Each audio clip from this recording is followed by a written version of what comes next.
المجيد والفرقان الحميد. أعوذ بالله من الشيطان الرجيم. بسم الله الرحمن الرحيم.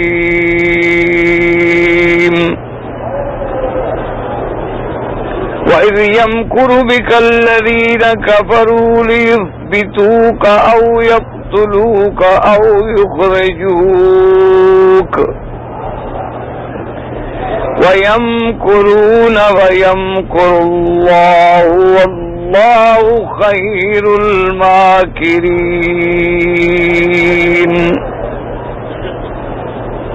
قال النبي صلى الله عليه وسلم: أوذيت في سبيل الله ما لم يؤذ نبي قبلي قط، أو كما قال النبي صلى الله عليه وسلم. صدق الله العلي العظيم، وصدق رسوله النبي الكريم، ونحن على ذلك لمن الشاهدين ومن الشاكرين، والحمد لله رب العالمين.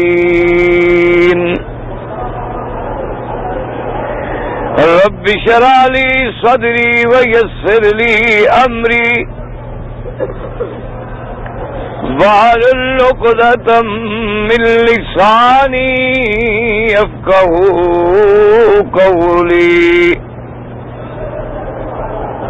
سبحانك لا علم لنا إلا ما علمتنا إنك أنت العليم الحكيم. برادران اسلام، واجب الاحترام بزرگوں، دوستوں اور بھائیوں، اللہ تبارک و تعالی کے کلام مقدس میں سے ایک آیت مبارکہ اور آقا انعامدار خاتم الانبیاء حبیب کبریا سیدنا محمد مصطفیٰ صلی اللہ علیہ وعلی آلہ واصحابہ وسلم تسلیما کثیرا کثیرا کے فرامین مبارکہ میں سے ایک حدیث تلاوت کی ہے. دعا فرمائیں کہ اللہ تبارک و تعالی اس عاجز کو بالحال صحت عافیت کاملہ دائمہ اور حق بات بیان کرنے کی توفیق عطا فرمائیں. اللہ تبارک و تعالی آپ کو سننے سمجھنے اور ہم سب کو مل کر حق پر چلنے کی توفیق عطا فرمائیں. پروردگار عالم تمام آنے والوں کی حاضری، حج، عبادت، زیارت منظور و مقبول فرمائیں. آج میں نے جو آیت مبارکہ آپ کے سامنے تلاوت کی ہے، اس میں ذکر ہے ہجرت سرکار مدینہ صلی اللہ علیہ وسلم کا کہ الحمدللہ اب نیا سال یعنی 1418 ہجری اللہ کی رحمت سے اس کی ابتدا ہو گئی ہے. دعا فرمائیں کہ اللہ تبارک و تعالی اس سال کو امت مسلمہ کے لیے باعث خیر، رحمت و برکت بنائیں. اللہ تبارک و تعالی اس سال کو امت مسلمہ کی عزت و عظمت کا ذریعہ بنائیں، اور اللہ تبارک و تعالی اس سال میں اپنی قدرت کاملہ سے بیت المقدس میں، کشمیر میں، فلسطین میں، ہر مقام پہ اللہ مسلمانوں کو کامیاب فرمائیں اور ان کی جان، مال، آبرو، عزت کی حفاظت فرمائیں. اسی مہینے مبارک میں چونکہ میرے پاک نبی نے سرکار مدینہ صلی اللہ علیہ وسلم نے ہجرت فرمائی، اور اسی ہجرت کی بنیاد پر اسلام میں ہجری تاریخ کی بنیاد پڑی۔ آج دنیا میں زیادہ سے زیادہ 2 تاریخیں معروف و مشہور ہیں، ایک تو مسلمانوں کی اسلامی تاریخ ہے جو ہجری کہلاتی ہے، اور ایک وہ ہے جو رات دن آپ استعمال کرتے ہیں کہ یہ 1998 ہے یا 97 ہے اور مئی کا مہینہ ہے۔ اس کو عربی میں کہتے ہیں میلادی، یعنی یہ عیسوی تاریخ ہے، اس کا دراصل اسلام سے کوئی تعلق نہیں ہے۔ پہلی بات تو یہ سمجھ لیں کہ صحابہ کے زمانے میں، خلفائے راشدین کے زمانے میں یہ ضرورت درپیش ہوئی کہ ہم کوئی تاریخ کا نظام مرتب کریں، ورنہ اس سے پہلے تاریخوں کا اہتمام نہیں کیا جاتا تھا۔ بس بڑے بڑے واقعات سے باتوں کو یاد رکھا جاتا تھا کہ بھئی حضور پاک سرکار کب پیدا ہوئے، تو لوگ کہتے تھے کہ ولد فی سنۃ الفیل، اس سال پیدا ہوئے ہیں جب ہاتھیوں والے بادشاہ نے مکے پہ حملہ کیا تھا۔ یعنی بڑے بڑے حوادثات، بڑے بڑے واقعات، ان کے حوالے سے آدمی اپنے وقت کو گزارا کرتا تھا۔ لیکن اللہ کی رحمت سے اللہ نے اسلام کو عظمت بخشی، اللہ نے دین اسلام کو عزت بخشی۔ صحابہ کے دور میں اسلام کے پرچم جو تھے کیسر و کسرا پہ لہرا گئے، 22 لاکھ مربع میل پہ اسلام نے جھنڈے گاڑ دیے۔ اب اسلام صرف مکے مدینے میں محدود نہ رہا، بلکہ فارس کی قوتوں کو صحابہ نے روند ڈالا، کسرا کی قوتوں کو روند ڈالا، ہرقل اور روم امپائر کی قوتوں کو روند ڈالا۔ صحابہ نے دریاؤں پہ گھوڑے دوڑا دیے، صحابہ نے ہواؤں پہ اپنی حکومت کی، صحابہ نے دریاؤں کو خط لکھنے شروع کیے، صحابہ نے افریقہ اور دنیا کے مشارق و مغارب میں اسلام کو بلند کیا۔ اب ضرورت تھی اس بات کی کہ کوئی تاریخ کا نظام مرتب کیا جائے، لہذا صحابہ نے اپنے مجلس شورا کو بلایا، ارباب حل و عقد کو بلایا، جس میں بڑے بڑے صحابہ شریک ہوئے۔ مشورہ کیا گیا کہ مسلمانوں کی تاریخ کی ابتدا کیسے کی جائے۔ بعض لوگوں نے مشورہ دیا کہ ہم بھی اپنی تاریخ کی ابتدا اس دن سے کریں جس دن سے ولادت ہوئی ہے سیدنا محمد الرسول اللہ کی صلی اللہ علیہ وسلم، کہ جب حضور پیدا ہوئے، میرے پاک نبی سرکار مدینہ رحمت دو جہاں کی ولادت ہوئی، آپ اس عالم میں تشریف لائے، آپ کے آنے سے ظلمتیں مٹ گئیں، آپ کے آنے سے نور ایمان چمک اٹھا، آپ کے آنے سے لوگوں کو ہدایت ملی، آپ کے آنے سے گری ہوئے لوگوں کو عظمت ملی۔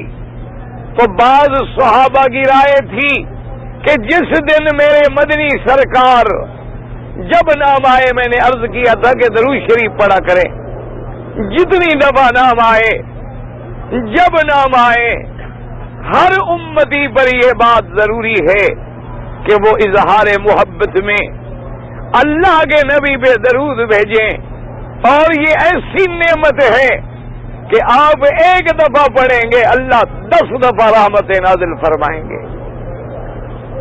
تو اب جناب جب یہ تجویز آئی تو امیر المومنین سیدنا عمر سب کہہ دو رضی اللہ عنہ۔ انہوں نے فرمایا کہ بھائی یہ بات جو ہے مناسب نہیں ہے، اس لیے کہ عیسائیوں نے، نصارہ نے اپنی تاریخ کی ابتدا کی ہے جس دن حضرت عیسیٰ علیہ السلام پیدا ہوئے، لہذا ان کی تاریخ بھی میلادی ہے۔ اور یاد رکھو، یہ جو تم برسیاں مناتے ہو، یہ جو تم سالگرہ مناتے ہو، یہ جو تم کسی کا مولد مناتے ہو، یہ دراصل اس کی ابتدا کرنے والے کون تھے؟ نصارہ تھے، جنہوں نے عیسیٰ علیہ السلام کے میلاد کو حجت بنایا، اور آج تک ان کی تاریخ کے ساتھ میلادی لکھا جائے گا۔ حضرت عمر نے فرمایا کہ ہم ایسا کام نہیں کر سکتے جس کام میں تشابہ آ جائے نصارہ کے ساتھ، یا یہودیوں کے ساتھ مشابہت آ جائے، ہمیں اس کام سے اللہ کے نبی نے منع فرمایا ہے۔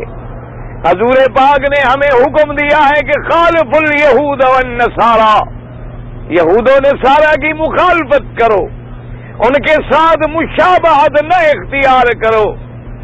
تو یہ تجویز بھی ختم ہو گئی۔ بعض صحابہ نے یہ تجویز دی کہ ہم اپنی تاریخ کی ابتدا اس دن سے کریں جس دن اللہ کا قرآن نازل ہوا ہے، جس دن غار حرا میں سب سے پہلے اللہ کے قرآن کی آیت اتری ہے، اس دن سے ہم اس تاریخ کی ابتدا کریں، کیونکہ قرآن کے اترنے کے بعد اللہ کے نبی کی نبوت کا اعلان ہوا۔ حضور محمد ابن عبداللہ سے محمد الرسول اللہ بنے۔ اللہ کے قرآن کے نور نے آ کے ہمیں اندھیروں سے نکالا ہے، اللہ کے وحی کی ابتدا ہوئی ہے۔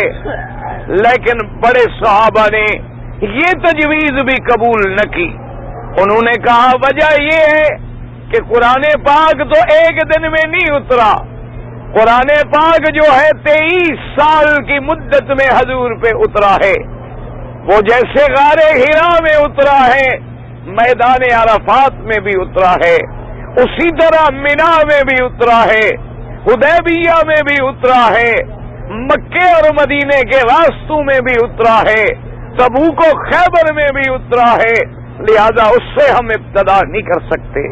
یہ تجویز بھی ختم ہو گئی۔ اب تجویز آئی صحابہ کی، انہوں نے کہا کہ پھر سب سے مناسب یہ ہے کہ ہم مسلمان جو ہیں اپنی تاریخ کی ابتدا کریں ہجرت محمد مصطفیٰ سے صلی اللہ علیہ وآلہ آلہ وصحابہ وسلم، کیونکہ اس میں کسی کی ذات کا مسئلہ بھی نہیں ہوگا۔ اگر ولادت ہو تو ایک ذات کی ولادت ہوگی، اگر نزول وحی ہو تو اس کی مدت 23 سال ہے، وہ جیسے مکے میں اترا ہے مدینے میں بھی اترا ہے۔ اس لیے ہجرت ایک ایسی چیز ہے کہ جس کے لیے اللہ کے نبی نے، صحابہ نے قربانیاں دی، اپنا وطن چھوڑا، اپنا رشتے اقارب چھوڑے، اپنا آرام چھوڑا، اللہ کے دین کے لیے نکلے، اور اسی ہجرت کو اللہ نے ذریعہ بنایا پوری دنیا میں اسلام کی عظمت کا۔ تو لہذا اسی پہ اتفاق ہو گیا کہ جس دن حضور کی ہجرت ہوئی ہے اسی دن سے مسلمانوں کی ہجری تاریخ کی ابتدا کی جائے۔ تو الحمدللہ کہ آج آپ محرم الحرام میں نئے سال کے پہلے مہینے میں داخل ہو چکے ہیں، ایک سال گزر چکا ہے، نیا سال شروع ہو چکا ہے، اور اسی میں ہجرت ہے میرے پاک نبی سرکار مدینہ محمد مدنی صلی اللہ علیہ وسلم کی۔ اب جناب مسئلہ سمجھیں کہ ایک ہجرت تھی مکہ مکرمہ سے مدینہ منورہ کے لیے۔ یاد رکھیں جو ہجرت میرے مدنی کے زمانے میں تھی وہ ہجرت تو ایسے فرض تھی جیسے نماز فرض ہے، جیسے روزہ فرض ہے، جیسے حج فرض ہے، یعنی اگر کوئی نعوذ باللہ اس زمانے میں حکم ملنے کے بعد بھی بغیر کسی عذر کے ہجرت نہ کرے تو وہ بہت بڑا گناہگار سمجھا جاتا تھا. اس لیے ایک زمانہ وہ ہے ہجرت کا جب اللہ نے مکہ فتح کر دیا، اس ہجرت کا حکم جو ہے وہ ختم ہو گیا. اللہ کے نبی نے فرما دیا کہ اب کوئی ہجرت کرنے کی ضرورت نہیں ہے. اب اللہ نے اسلام کو غلبہ دیا ہے، اسلام کو عزت دی ہے. اب اس ہجرت کی فرضیت کا حکم جو ہے وہ ختم ہو گیا. لیکن یاد رکھیں اب بھی ہجرت باقی ہے اور ہجرت قیامت تک باقی ہے. اس کا کیا مطلب ہے کہ اگر آپ کسی ایسے ملک میں رہتے ہیں جہاں کافروں کی حکومت ہو، جہاں مشرکوں کی حکومت ہو، اور تمہیں اپنے دین پر قائم رہنا مشکل ہو جائے، یعنی تم نمازیں نہ پڑھ سکو، تم روزہ نہ رکھ سکو، تم اللہ کے دین کا نام نہ لے سکو، جب ایسے حالات پیدا ہو جائیں تو اسلام کا حکم ہے کہ اس ملک کو چھوڑ دیں، اس سے آپ ہجرت کریں. اور جب آپ ہجرت کریں گے اللہ تبارک و تعالی دوسرے ملکوں میں تمہارے لیے راستے کھول دیں گے. اس ہجرت کا حکم جو ہے قیامت تک باقی ہے. یعنی اگر آج بھی کوئی مسلمان کسی ایسے ملک میں ہے، کسی ایسے علاقے میں ہے جہاں اس کا دین پر چلنا مشکل ہے، اللہ کا نام لینا مشکل ہے، نماز روزہ مشکل ہے، حج زکوٰۃ قربانی مشکل ہے، تو اس علاقے سے ہجرت کر کے کسی مسلمان ملک میں چلا جائے، یا کم از کم دار الحرب سے نکل کر کسی دار الامان میں چلا جائے جہاں اس کو اپنے دین پہ قائم رہنے کی آسانی ہو. یہ ہجرت بھی قیامت تک باقی ہے. اور ایک دوسری ہجرت ہے وہ بھی قیامت تک باقی ہے. اس ہجرت کا معنی کیا ہے کہ گناہوں کو چھوڑ دینا. حجر کا معنی کیا ہوتا ہے؟ چھوڑنا. حجر جو ہے یاد رکھیں اس کا معنی کیا ہوتا ہے؟ جیسے آپ کہتے ہیں وصال کا معنی کیا ہے؟ ملنا. اور ہجر و فراق کا معنی کیا ہے؟ علیحدہ ہونا. میرے پاک نبی نے فرمایا میری امت کے ہر مسلمان پہ، ہر کلمہ پڑھنے والے مرد و عورت پہ یہ ہجرت ضروری ہے کہ اگر وہ گناہوں میں مبتلا ہے تو گناہوں کو چھوڑ دے، بے حیائی کو چھوڑ دے، نافرمانی کو چھوڑ دے اور اللہ کی فرما برداری کو اختیار کرے. یہ ہجرت بھی قیامت تک باقی ہے. اور جو اصل ہجرت ہے اس کی ابتدا انبیاء سے ہوئی ہے، جس پر ہمیں قرآن مقدس روشنی ڈالتا ہے کہ جب سیدنا ابراہیم علیہ السلام اپنے بھی بیگانے ہو گئے، اقتدار بھی مخالف ہو گیا، اپنے والدین بھی مخالف ہو گئے، برادری بھی مخالف ہو گئی، حضرت ابراہیم علیہ السلام کا رہنا مشکل ہو گیا، تو سب سے پہلے حضرت ابراہیم نے، قرآن ہمیں رہنمائی کرتا ہے، قال انی مہاجر الی ربی، انہوں نے کہا تھا کہ مولا اب میں تیری طرف ہجرت کر رہا ہوں، اب اس دنیا میں میرے ساتھ دینے والا کوئی نہیں رہا ہے، حتیٰ کہ میرا باپ بھی میرا دشمن ہے، میرا گھرانہ بھی میرا دشمن ہے، میرا محلہ اور ملک بھی میرا دشمن ہے. تو حضرت ابراہیم نے ہجرت کی. اور اسی طرح پھر اللہ کے حکم سے حضرت اسماعیل جب دودھ پینے والے تھے اور ان کی والدہ بی بی ہاجرہ، انہوں نے بھی اللہ کے حکم سے ہجرت کی اور شام سے ملک چھوڑ کے اپنے جناب اس کعبۃ اللہ میں تشریف لے آئے. اور اس کے بعد جو سب سے بڑی ہجرت ہے، جس کا ذکر قرآن میں ہے، جس کا ذکر احادیث نبی میں ہے اور جس کا ذکر دنیا کی ہر کتاب میں ہے، وہ ہے ہجرت محمد مصطفیٰ صلی اللہ علیہ وآلہ آلہ واصحابہ وسلم تسلیما کثیرا کثیرا. تمام حضرات درود شریف پڑھ لیں تاکہ پھر میں حضور کی ہجرت کے بارے میں عرض کروں، اور جنہوں نے درود شریف پڑھا بیٹھ جائیں، اب تو حرم خالی ہے۔ اب جناب سنیں کہ ہجرت کا مقصد جو تھا وہ یہ ہے کہ میرے آقا نے، سرکار مدینہ نے صلی اللہ علیہ وسلم نے فرمایا، انی اوذیت فی سبیل اللہ ما لم یؤذ نبی قبلی قط۔ فرمایا کہ اللہ کے راستے میں جتنی تکلیفیں مجھے پہنچائی گئی ہے کسی پیغمبر کو نہیں پہنچائی گئی۔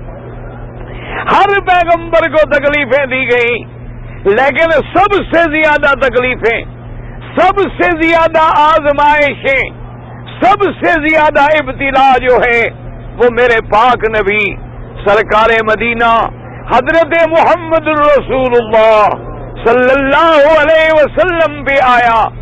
آپ نے فرمایا کہ فرعونی اشد من فرعون موسیٰ، میرے مقابلے پہ جو فرعون تھا یعنی ابی جہل، وہ موسیٰ علیہ السلام کے فرعون سے بھی زیادہ شدید تھا، کیونکہ موسیٰ علیہ السلام کے مقابلے پہ جو فرعون ہے جب ڈوبنے لگا، جب دریا میں غرق ہونے لگا، ایک غوطہ کھانے کے بعد کہنے لگا آمنت برب موسیٰ و ہارون، میں ایمان لے آیا رب موسیٰ و ہارون پہ، لیکن حضور نے فرمایا میرا دشمن، میرا فرعون، میرا مخالف ابی جہل لعنت اللہ اس پہ کروڑوں لعنتیں فرمائیں، وہ جب مقام بدر میں مر رہا تھا، گردن تلوار چل چکی تھی، گردن کٹی ہوئی تھی اور صرف رگیں باقی تھی، سانس اکھڑ رہی ہے، اس وقت جو ایک صحابی نے ٹھوکر ماری اور کہا کہ ابو جہل اب تو انجام کو پہنچ گئے ہو۔ اس نے کہا بھی کیا ہو گیا، کوئی مکہ فتح کر لیا ہے تم لوگوں نے کہ تانے دے رہے ہو؟ جنگ کوئی جیت جاتا ہے کوئی ہار جاتا ہے، کون سی بڑی بات ہے؟ یعنی اس کا غرور اس بدبخت ملعون کا اس وقت بھی نہیں ٹوٹا۔ ایک صحابی نے تلوار سے گردن کاٹنی چاہیے تو پتا ہے وہ ظالم کیا کہتا ہے؟ کہنے لگا کہ یار رائی الغنم، اے بکریوں کا چرواہا، تیری تلوار سے میری گردن نہیں کٹے گی، یہ سردار کی گردن ہے، میری تلوار نکال لے اور میری گردن کاٹ دے۔ یعنی اس وقت بھی اس ظالم کا غرور باقی ہے۔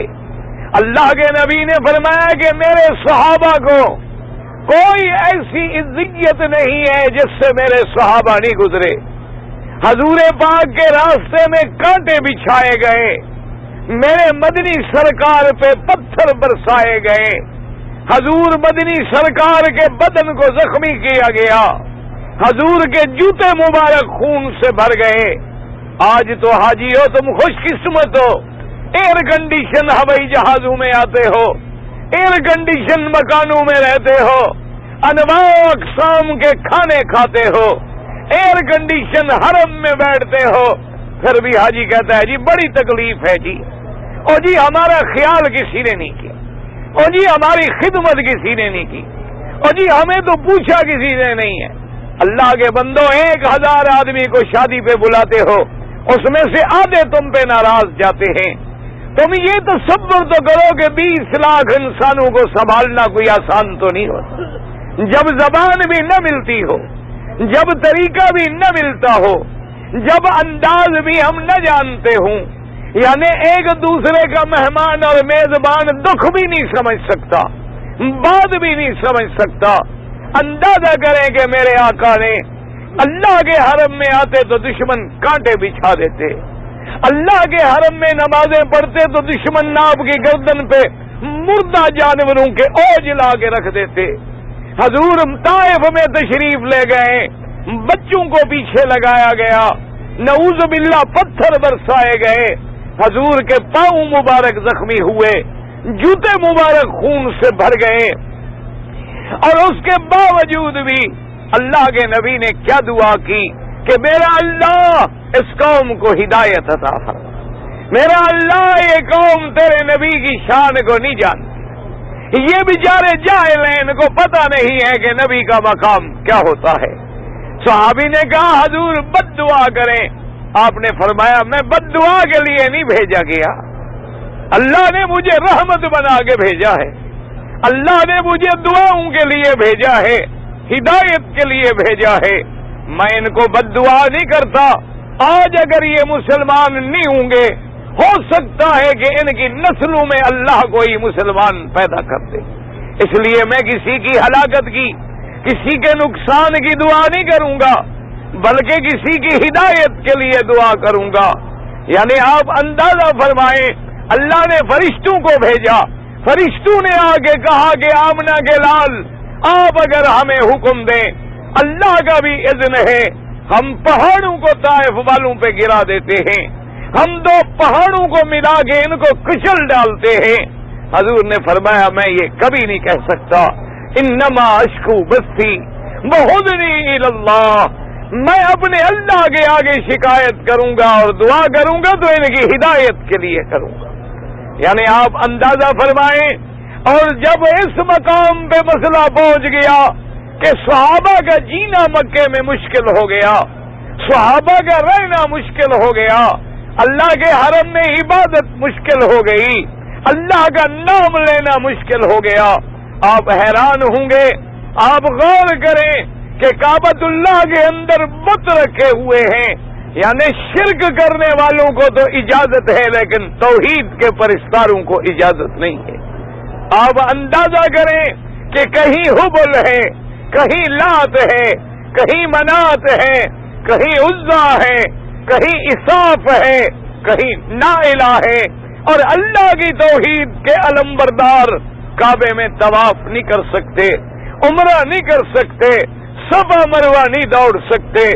جب یہ عالم آ گیا تو حضور نے صحابہ کو حکم دیا کہ تم ہجرت کرو، اور سب سے پہلے صحابہ نے ہجرت کی، مکہ مکرمہ سے حبشہ کی طرف تشریف لے گئے، کیونکہ اس دور میں حبشے کا بادشاہ جو تھا نجاشی، وہ بڑا اچھا بادشاہ تھا، اس کی بہت اعلیٰ شہرت تھی کہ بڑا عدل والا ہے، انصاف والا ہے، اپنے ملک میں کسی کو تکلیف نہیں پہنچاتا۔ تو صحابہ نے پہلے ہجرت کی مکہ مکرمہ سے حبشہ کی طرف، اور پھر حبشہ سے مدینہ منورہ کی طرف، اور بعض صحابہ ہجرت کے بعد حبشہ سے مکہ آئے اور مکے سے پھر مدینہ منورہ کی ہجرت کی۔ اور اسی دور میں کافروں نے، مشرکوں نے، سرداران مکہ نے ایک میٹنگ کی دار الندوہ میں۔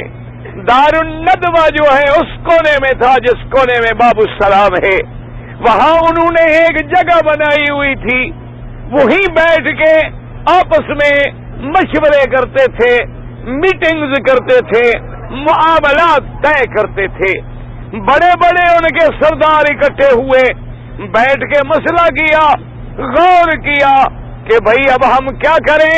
اللہ کے نبی آمنہ کے لال سرکار مدینہ رحمت للعالمین سید الاولین والآخرین، آپ کا نام روزانہ چڑھتا جا رہا ہے، آپ کی عزت روزانہ بڑھتی جا رہی ہے، اور بڑے دور دور تک نام پھیلتا جا رہا ہے۔ ہم سب مل کے مشورہ کریں کہ ہمیں کیا کرنا چاہیے۔ سب نے تجاویز دی، اور دیکھیں ایسے مواقع پر شیطان بھی ایک سردار کی شکل بنا کے، ایک بزرگ کی شکل بنا کے، بڑا معمر تجربے کار بن کے، بڑا لباس پہن کے وہ بھی میٹنگ میں شریک ہو گیا۔ کافروں نے مشورہ کیا کہ سب سے پہلے ایک آدمی نے تجویز دی کہ بھئی ہم کیوں نہ کریں کہ اللہ کے نبی کو پکڑ کے، اب آپ کے ساتھ تو چند ساتھی رہ گئے ہیں، ان کو ہم پکڑ لیتے ہیں اور قید میں ڈال دیتے ہیں۔ لیکن ابلیس لعین بیٹھا تھا، اس نے کہا کہ مکے والوں تمہیں پتہ نہیں ہے، تجویز کچھ نہیں ہے، تم اگر محمد مدنی صلی اللہ علیہ وسلم کو قید میں ڈال دو گے، اس کے جو پروانے باہر نکل گئے ہیں وہ کسی وقت بھی طاقت جمع کریں گے، اس لیے قید میں رکھنا بڑا مشکل ہے۔ کب تک تم قید میں رکھو گے؟ آخر کبھی مکے والے بھی جوش میں آ جائیں گے، آخر آپ کا قبیلہ بنو ہاشم بھی تو موجود ہے، انہیں چاہے ایمان نہ ہو، ان کو اسلام سے ہمدردی نہ ہو، لیکن انہیں اپنے قبیلے کی ہمدردی تو موجود ہے۔ وہ کب تک قید برداشت کریں گے؟ یہ بات نہیں چل سکے گی۔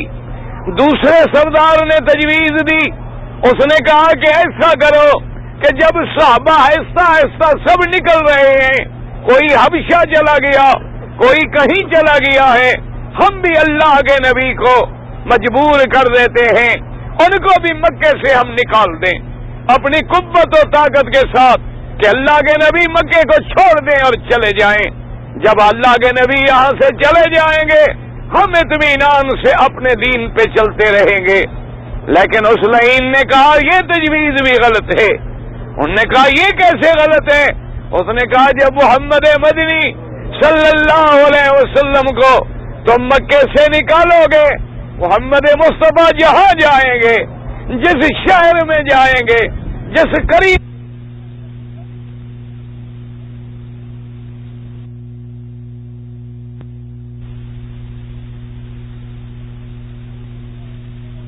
دنیا ان کے ارد گرد ہوتی جائے گی، وہ سارے ان کے غلام بن جائیں گے، اور ایک دن ساری طاقت لے کے اللہ کا نبی آپ پہ حملہ کر دے گا، اور نتیجہ یہ نکلے گا کہ تم ختم ہو جاؤ گے، تم مٹ جاؤ گے، تمہاری قوت و طاقت ہمیشہ کے لیے ختم ہو جائے گی۔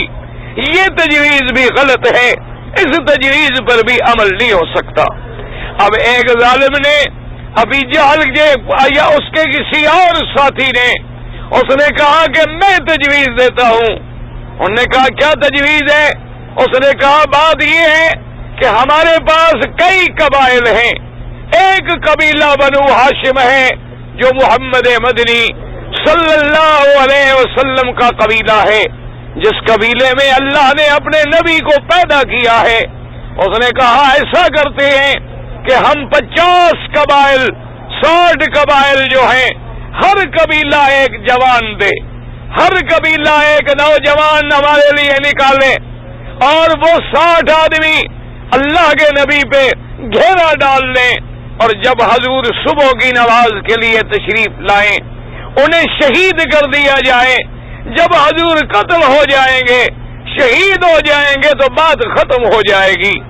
اگر بنو ہاشم نے مقابلہ کیا تو 60 قبیلے کا مقابلہ نہیں کر سکتا، مجبوراً وہ مجبور ہو جائیں گے کہ دیت پہ راضی ہو جائیں، تو ہم 60 قبیلے والے پیسہ اکٹھا کر کے دیت ادا کر دیں گے۔ جب اللہ کے نبی ختم ہو گئے تو سارے قصے ختم ہو گئے۔ اسی پہ ابلیس لعین نے بھی کہہ دیا کہ ہاں یہ تجویز بڑی اچھی ہے، اصل مسئلے کو ختم کرو تاکہ نہ نبی رہیں گے اور نہ تمہاری مخالفت ہوگی۔ آپ درود شریف پڑھ لیں۔ اللہ نے قرآن میں فرمایا وَإِذْ يَمْكُرُ بِكَ الَّذِينَ كَفَرُوا لِيُثْبِتُوكَ، اللہ نے فرمایا میرا مدنی صلی اللہ علیہ وسلم وَإِذْ يَمْكُرُ بِكَ الَّذِينَ كَفَرُوا، جب کافر خفیہ تدبیریں کر رہے تھے، جب کافر خفیہ میٹنگز کر رہے تھے، مشورے کر رہے تھے، تدبیریں کر رہے تھے، خفیہ تجویزیں کر رہے تھے، لیثبتوکا، یا آپ کو قید کر دیا جائے، او یخرجوکا، یا مکے سے نکال دیا جائے، او یقتلوکا، یا قتل کر دیا جائے۔ اللہ نے فرمایا یمکرون ویمکر اللہ واللہ خیر الماکرین۔ اللہ نے فرمایا میرا مدنی یہ کیا تجویزیں کریں گے؟ یہ تجویزیں قتل کی کر رہے ہیں اور محلہ بچانے کی کر رہے ہیں۔ اللہ تیری حفاظت کے فیصلے فرما رہے ہیں۔ اللہ نے جبریل بھیجا کہ جہاں کے میرے مدنی سے کہہ دو صلی اللہ علیہ وسلم یہ کافروں کا پروگرام ہے، ہم آپ کو حکم دیتی ہیں کہ آپ بھی اب ہجرت فرمائیں، آپ بھی اب مکہ چھوڑیں، اللہ کے دین کے لیے میرا کعبہ چھوڑیں، اللہ کے دین کے لیے اپنا وطن چھوڑیں، اللہ کے دین کے لیے اپنا مولد چھوڑیں، اپنے اوطان کو، اپنے اخوان کو، اپنے عزیز و اقارب کو، سب کو چھوڑ دو، اب سب سے منہ موڑ دو اور اللہ سے جوڑ دو۔ دعا کرو اللہ ہمیں بھی اپنا بنا لے، اللہ ہمارے دلوں میں بھی اپنی عظمت زندہ فرما دے، اللہ ہمارے دلوں کا تعلق بھی اپنے ساتھ کر دے۔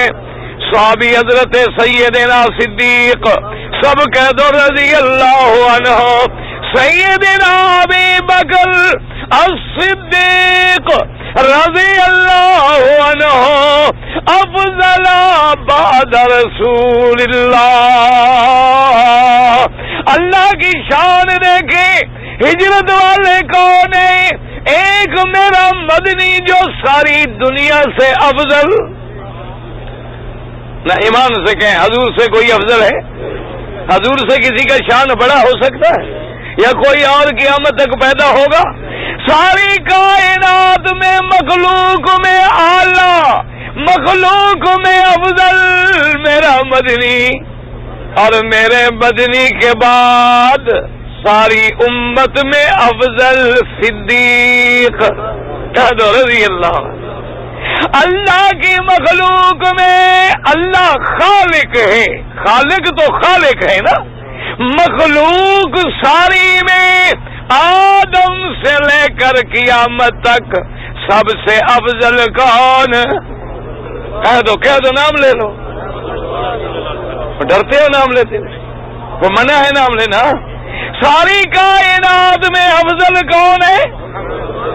اور میرے مدنی کی امت میں، یاد رکھو، میرے مدنی کی امت میں حضور کے بعد سب سے افضل کون؟ کہہ دو سیدنا۔ مسلمانوں یاد رکھو، اہل سنت والجماعت نہیں بن سکو گے۔ اہل سنت والجماعت کے عقیدے میں جہاں اللہ کی توحید ہے، مدنی کی رسالت ہے، صدیق کی صداقت ہے، اگر صدیق کا منکر ہے اس کا بھی اہل سنت والجماعت سے کوئی تعلق نہیں۔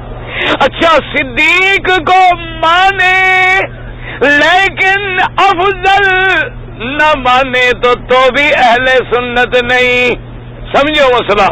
مانے بھی اور سب سے افضل جس کے بارے میں میرا مدنی فرمائے کہ میں نے سب کے احسان اتار دیے، سب کی نیکیوں کے بدلے چکا دیے، سب کی مہربانیوں کا بدلہ چکا دیا، لیکن ابو بکر کے احسان نہ چکا سکا۔ فرماتے ہیں کہ میں اپنے اللہ سے کہوں گا، میرا اللہ میرے بدلے صدیق کے احسان آپ اتارے۔ وہ ابو بکر صدیق سب سے پہلے ایمان لانے والا، جس کے بارے میں قرآن کہتا ہے والذی جاء بالصدق وصدق بہ، صدق کے ساتھ آنے والا کون؟ میرا مدنی محمد مصطفیٰ۔ اور تصدیق کرنے والا کون؟ پہلی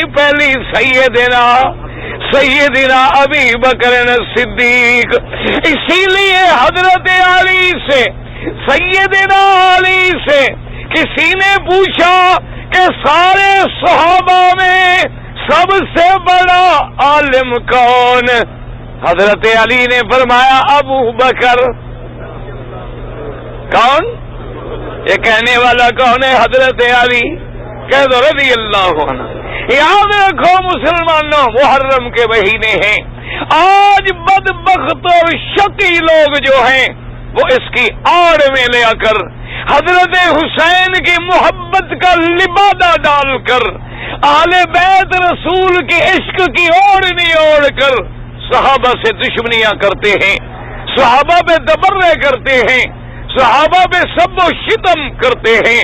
دعا کر اللہ ان کی بھی ہدایت کے فیصلے کرے، اللہ ان کی بھی آنکھیں کھول دے، اللہ ان کی بھی ہدایت اور روشنی عطا فرما دے، وہ پہچان سکیں کہ یہ کون ہے جس کے بارے میں حضرت علی نے فرمایا کہ سب سے بڑا عالم جو ہے ابو بکر ہے۔ اس پوچھنے والے نے پوچھا جی آپ سے بھی بڑا عالم ہے؟ حضرت علی نے فرمایا سنو، اللہ کے نبی کا فرمان ہے کہ جب تم امام بناؤ مسجد میں، کسی کو مصلی پہ کھڑا کرو، 4 آدمی ہیں، 5 آدمی ہیں، 10 آدمی ہیں، فیصلہ کرنا ہے کہ امام اس کو بنائے، اس کو بنائے، اس کو بنائے، اس کو، تو پہلی جو صفت بیان کی ہے حبیب نے، حضور نے فرمایا فَلْيَؤُمُّكُمْ أَعْلَمُكُمْ بِكِتَابِ اللَّهِ، سب سے پہلی صفت یہ ہے اس کو امام بناؤ جو قرآن و سنت کا علم زیادہ رکھتا ہو، اس کو عالم کو امام بناؤ۔ حضرت علی نے فرمایا جب نبی نے اپنی زندگی میں اپنے مصلی پہ ابو بکر کو کھڑا کیا ہے تو حضور جانتے تھے کہ سب سے بڑا عالم ابو بکر ہے، سب سے بڑا عالم نہ سمجھتے تو مصلی پہ کھڑا نہ کرتے، اور فرمایا یاد رکھو جب آیت اتری تھی الیوم اکملت لکم دینکم وَأَتْمَمْتُ عَلَيْكُمْ نِعْمَتِي وَرَضِيتُ لَكُمُ الْإِسْلَامَ دِينًا، جب یہ آیت اتری ساری دنیا خوشیاں منا رہی تھی، ایک صدیق تھا جو آنسو بہا رہا تھا، صحابہ نے پوچھا لماذا یا ابا بکر، آپ کیوں رو رہے ہیں؟ اس نے کہا مجھے اس آیت سے پتہ چلتا ہے اب مدنی کے جانے کے دن آ گئے، اب فراق رسول کا وقت آ گیا ہے۔ انہوں نے کہا خدا کے بندے دین کامل ہو گیا، نعمتیں پوری ہو گئی۔ حضرت صدیق نے فرمایا میرے ساتھیو، اللہ نے جس دین کے لیے مدنی کو بھیجا تھا جب پورا ہو گیا، جب کام پورا ہو جائے تو کام والا چلا جاتا ہے۔ انہوں نے فرمایا یہ دلیل ہے کہ سب سے بڑا عالم جو ہے وہ بھی سیدنا ابو بکر ہے۔ انہوں نے پوچھا اچھا جی اب ہمیں یہ بتلائیں کہ سب سے زیادہ بہادر کون ہے؟ حضرت علی نے فرمایا وہ بھی ابو بکر۔ کون؟ کہہ دو ابو بکر رضی اللہ عنہ۔ آج کعبے میں بیٹھ کے صحابہ کا نام لے لو، آج صدیق کا نام لے لو، آج اس جگہ بیٹھے ہو جہاں صدیق نے کلمہ پڑھا ہے، تم اس جگہ بیٹھے ہو جہاں صدیق نے مدنی کے معراج کی تصدیق کی ہے، تم اس جگہ بیٹھے ہو سب سے پہلے صدیق نے جہاں قربانیاں دی ہیں، تم اس جگہ بیٹھے ہو سب سے پہلے جہاں صدیق نے ساتھ دیا ہے، آج اس کعبے میں بیٹھے ہو جہاں سب سے پہلے ابو بکر نے خطبہ پڑھا ہے، جہاں سب سے پہلے حضرت صدیق نے دین اسلام کے لیے تکلیف برداشت کی ہے، تم خوش نصیب ہو۔ آپ دیکھیں حضرت علی رضی اللہ عنہ فرماتے ہیں کہ سب سے بڑا بہادر بھی کون ہے؟ کہہ دو ابو بکر، کہہ دو رضی اللہ عنہ، ابی بکر الصدیق، اللہ جس کا لقب کیا ہے؟ صدیق، کنیت کیا ہے؟ ابی بکر، نام کیا ہے؟ عبداللہ، یاد رکھو نام کیا ہے؟ عبداللہ۔ ابی بکر جو ہے کنیت ہے، ابو بکر جو ہے کنیت ہے، صدیق جو ہے لقب ہے، اور یہ لقب زمینوں میں نہیں ملا، آسمانوں میں ملا ہے، یہ لقب دنیا نے نہیں دیا۔ یاد رکھو اللہ تبارک و تعالی سے دعا کرو اللہ جیسے ہمیں مدنی کا غلام بنائے، مدنی کے صحابہ اہل بیت کا بھی غلام بنائے۔ یاد رکھو اگر صحابہ سے بغض ہے پھر بھی نجات نہیں ہوگی، اگر آل بیت رسول سے بغض ہے پھر بھی نجات نہیں ہوگی۔ یاد رکھو سب جو ہے محبوب ہیں محمد مصطفیٰ کے۔ اللہ تبارک و تعالی عالم اسلام کو، مسلمانوں کو کفر کی سازشوں سے محفوظ رکھے، ایمان سے کہیں۔ اب دیکھیں شان صدیق حضرت علی رضی اللہ عنہ فرماتی ہیں کہ سب سے بڑا بہادر بھی صدیق۔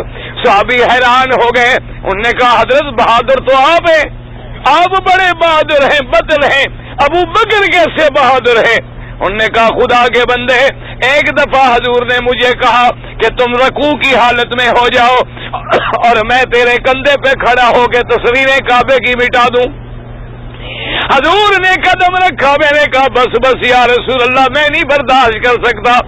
میں جب نبوت کا بوجھ نہیں اٹھا سکا, یہ بہادر صدیق تھا جو کندھے پہ بیٹھ کے پہاڑوں پہ چڑھ گیا, حضور کو کندھے پہ بٹھا کے غار ثور پہ چڑھ گیا.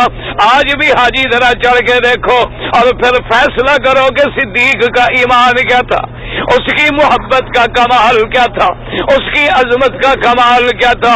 اس نے حضرت علی نے فرمایا کہ سب سے بہادر بھی سیدنا ابی بکر ہیں. اس نے کہا اچھا سب سے افضل کون ہے؟ اس نے کہا خدا کے بندو یہ بھی کوئی پوچھنے والی بات ہے, سب سے افضل بھی سیدنا ابی بکر ہیں. کہہ دو رضی اللہ عنہ. اس نے کہا وہ کیسے؟ اس نے کہا یاد رکھو سب سے پہلے ایمان لانے والا, سب سے پہلے کلمہ پڑھنے والا, سب سے پہلے تصدیق کرنے والا میرے مدنی کا کون ہے؟ ابو بکر. سب سے پہلے والسابقون الاولون.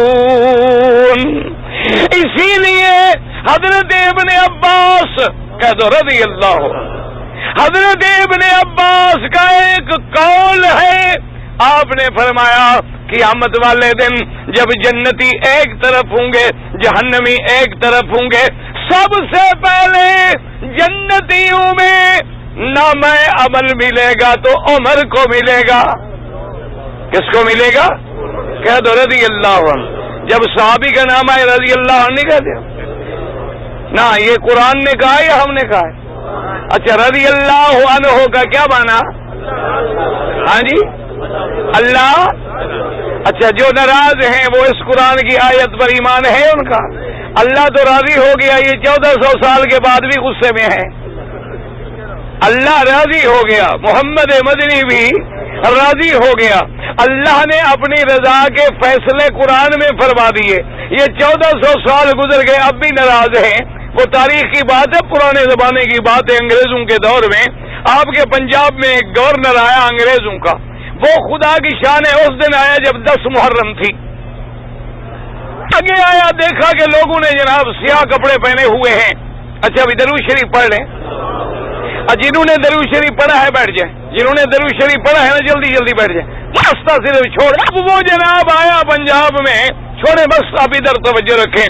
وہ جب آیا دیکھا محرم کا دن تھا, 10 کا دن تھا, لوگوں نے کالے کپڑے پہنے سیاہ کپڑے پہنے ماتم کر رہے ہیں, مار رہے ہیں, کوئی چھری مار رہا ہے, کوئی خنجر مار رہا ہے, کوئی چاقو مار رہا ہے. وہ ڈر گیا. اس نے اپنے اے ڈی سی سے پوچھا کہ بھائی یہ لوگ کیوں ناراض ہیں, میں تو پہلی دفعہ گورنر بن کے آیا ہوں, میرا تو قصور بھی کوئی نہیں, یہ اس لیے جلوس نکال رہے ہیں کہ میں واپس جاؤں. اس نے کہا نہیں جناب آپ فکر نہ کریں, یہ 10 محرم کا دن ہے اور یہ اپنا ایک ہیرو, ان کا بہت بڑی تاریخی شخصیت گزری ہے حضرت حسین, ان کا شہادت کا دن جو ہے ماتم کر رہے ہیں یہ. انہوں نے کہا اچھا تو ان پنجاب والوں کو آج خبر پہنچی؟ اس نے کہا نہیں جناب آج نہیں پہنچی, خبر تو پرانی ہے, یہ ہر سال بس وہ یاد بناتے ہیں. اس نے کہا جو قوم اپنے ہیروؤں کو رو رو کے یاد کرے وہ کبھی کامیاب نہیں ہوتی, وہ کبھی کامیاب نہیں ہوتی ہے. اگر وہ ہیرو ہیں, اس کی قربانیاں ہیں, تو ان کو تو خوشی منانی چاہیے, ان کو تو فخر کرنا چاہیے, نہ کہ کالے کپڑے پہن کے اپنے سر میں چاقو مار ڈالے. اس لیے یاد رکھو 1400 سال گزر گئے, آج بھی لوگ صحابہ پہ ناراض ہیں. وجہ کیا ہے؟ کبھی غور کیا ہے تم نے اس بات پر؟ بھئی تمہارے دوست بھی گزر گئے, ہمارے دوست بھی گزر گئے, بڑے لوگوں کے دوست بھی گزر گئے. جو آدمی گزر جائے, فوت ہو جائے, اللہ کی طرف چلا جائے, اس سے بھی کوئی جھگڑا ہے؟ نہ کوئی عقل والا جھگڑا کرتا ہے. آپ کا کوئی دشمن ہو مر جائے, پھر آپ کیا کریں گے؟ آپ کہتے ہیں بابا بات ختم ہو, زندگی تھی تو جھگڑے تھے, اب مر گئے. اگر صحابہ کے وفات کو 1418 سال, کسی کو 1200, کسی کو 1300, کسی کو 1250, لیکن آج تک معاف نہیں کیا جاتا. وجہ کیا ہے؟ سمجھو کہ دین اسلام کے گواہ کون ہیں؟ صحابہ. ہجرت کے گواہ کون ہیں؟ صحابہ. قرآن اترنے کے گواہ کون ہیں؟ صحابہ. میرے مدنی کے طواف کے گواہ کون ہیں؟ صحابہ. صفا مروہ دوڑنے کے گواہ کون ہیں؟ صحابہ. منا مزدلفہ عرفات کے گواہ کون ہیں؟ صحابہ. قربانی کرنے کے گواہ کون ہیں؟ صحابہ. حضور کے سارے فیصلوں کے گواہ کون ہیں؟ صحابہ. یہ دشمنوں کی سازش ہے کہ جب گواہ ختم ہو جائیں گے تو دین اسلام خود ختم ہو جائے گا. ورنہ صحابہ نے کیا بگاڑا ہے؟ اصل بات یہ ہوتی ہے کہ کوئی دعویٰ کرے تو آدمی گواہوں پہ جرا کرتا ہے کہ جب گواہی ختم ہو گئی تو دعویٰ خود بخود ختم ہو گیا. ایمان سے کہیں جب حضور نے ہجرت کی ہے تم لوگ تھے؟ جب میرے مدنی سرکار نے ہجرت کی آپ موجود تھے؟ کون تھے؟ اب دیکھیں سب سے بڑا کون تھا؟ کیا دو صدیق. اللہ کے حکم سے شان دیکھیں. حضرت صدیق فرماتے ہیں کہ دوپہر کا وقت ہے، کڑکٹو اتنی دھوپ ہے، مکے کی شدید گرمی ہے، اور دروازہ کھٹکا. میں نے جا کے دیکھا، کیا دیکھتا ہوں؟ فیضا برسول اللہ محمد مدنی آ گئے صلی اللہ علیہ وسلم. حضرت صدیق فرماتے ہیں کہ اس وقت میں بغیر اطلاع دیے ہوئے آمنہ کے لال کبھی نہیں آئے. میں گھبرا گیا کہ ضرور کوئی بات ہے. حضور اندر آئے، آ کے بیٹھ گئے، اور اس کے بعد مجھے اشارہ کیا کہ ابو بکر اپنے بچوں کو علیحدہ کر دو، میں نے کوئی راز کی بات کہنی. اور بچے کا پتہ کون تھے؟ ابو بکر کی بیوی تھی. اور کون تھا؟ Be be Aisha, be be اسما، ابو بکر کی بیٹیاں ہیں رضی اللہ عنہم. حضرت صدیق نے عرض کیا کہ یا رسول اللہ صلی اللہ علیہ وسلم،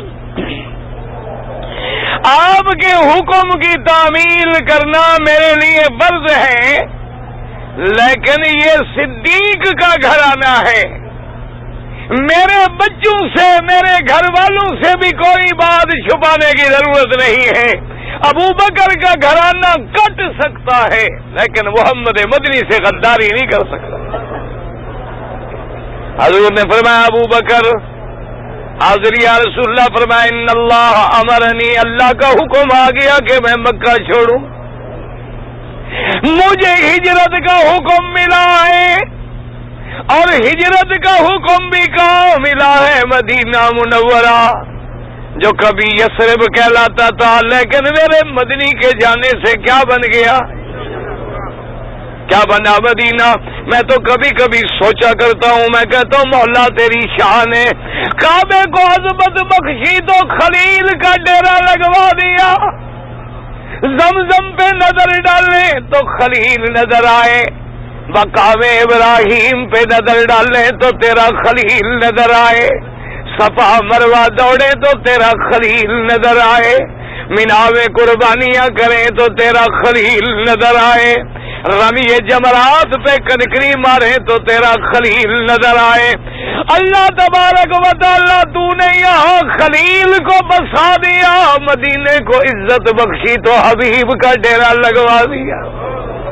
قبا پہ نظر ڈال لو تو محمد مدنی کا ڈیرا، اصحاب صفہ پہ نظر ڈال لو تو مدنی کے یاروں کا ڈیرا، مدینے کی مسجد میں نظر ڈال لو تو میرے مدنی کے ہاتھ کی بنی مسجد، جنت البقیع پہ نظر ڈال لو، جبل احد پہ نظر ڈال لو، ثنیۃ الوداع پہ نظر ڈال لو، مدینے کے ذرے ذرے میں نظر ڈال لو، جمال نبوت ٹپک رہا ہے، حضور کی عظمت ٹپک رہی ہے، حضور کی شان ٹپک رہی ہے. یہ اللہ کے فیصلے ہیں.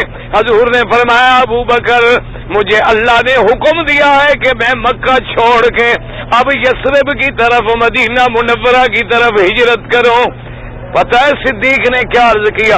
کہنے لگے حضور میں تو 6 مہینے سے تیاریاں کیے بیٹھا ہوں۔